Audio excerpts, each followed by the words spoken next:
नमस्कार मंडळी, आज आपण आलो आहोत मुंबईतील प्रसिद्ध अशा इस्कॉन मंदिरात, जे जुहू येथे समुद्र किनाऱ्याच्या अगदी जवळ आहे। येथे जाण्यासाठी मी सगळ्यात आधी पकडली रिक्षा।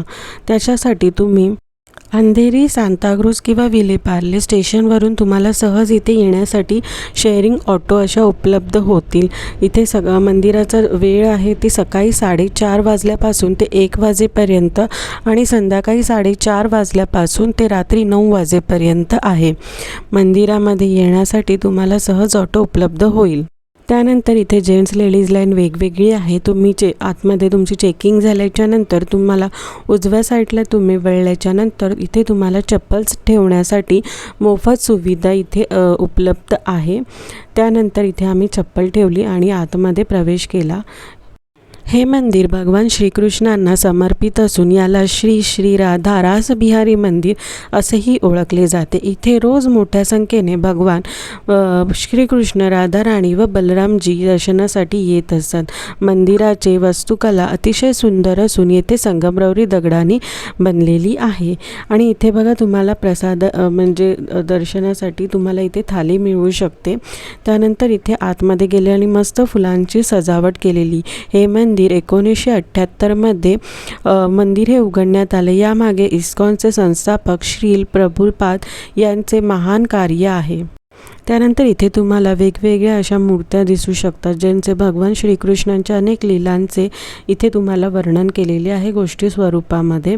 त्यानंतर इथे कृष्ण भगवानची अशी मोठी फ्रेम आहे।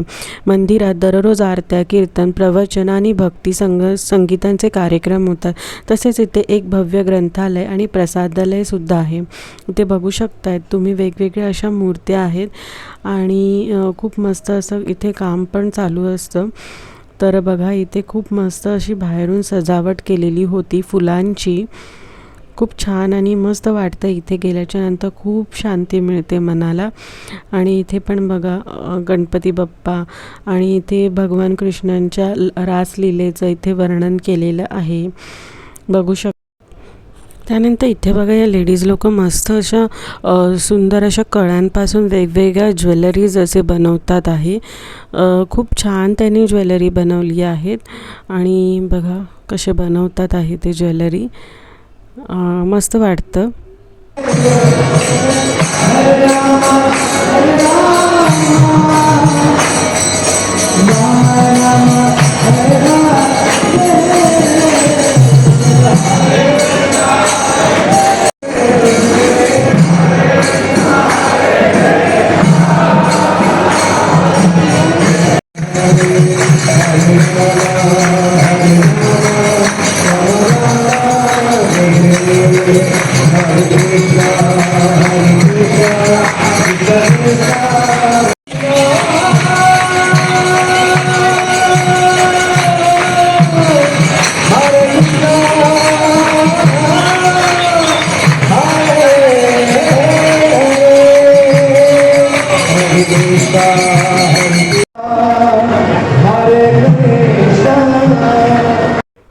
त्यानंतर इथून बाहेर आल्याच्या नंतर इथे तुम्हाला जपमाळ करायसाठी तुम्ही इथे बसू शकतात किंवा इथे बघा इथे खूप वेगवेगळ्या प्रकारचे कृष्णाचे बुक्स आहेत, कलर करू शकतात। मुलांना मोबाईलपासून लांब ठेवण्यासाठी बघा ह्या अशा ॲक्टिव्हिटीसुद्धा तुम्ही देऊ शकतात।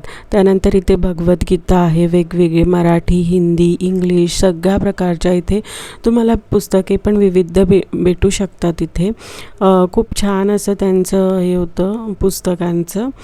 आणि त्याच्यानंतर थोडंसं असं पुढे गेल्याच्या नंतर आम्हाला इथे दिसलं ते वेगवेगळ्या मूर्त्या। इथे बघा गाय आणि वासराची किती सुंदर अशी मूर्ती आहे।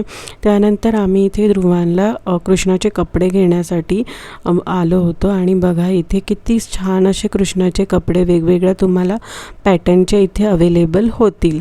आणि इथे टी शर्टसुद्धा अगदी मस्त आहे, बघू शकता। इथे नरसिंहाचं बघा जे कार्टून होतं ते होतं आणि त्याचं सॉफ्ट टॉय होतं।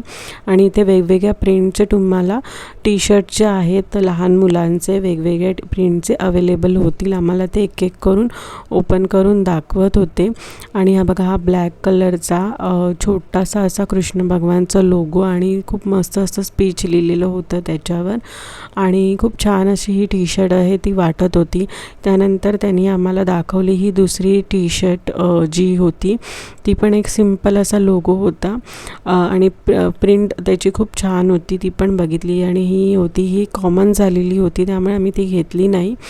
आणि त्यानंतर बघा, हीच आम्हाला जास्त करून आवडली त्यामुळे आम्ही हीच बघत होतो. आणि इथे तुम्हाला वेगवेगळ्या पॅटर्नचे टी शर्ट जे आहेत ते अवेलेबल होतील.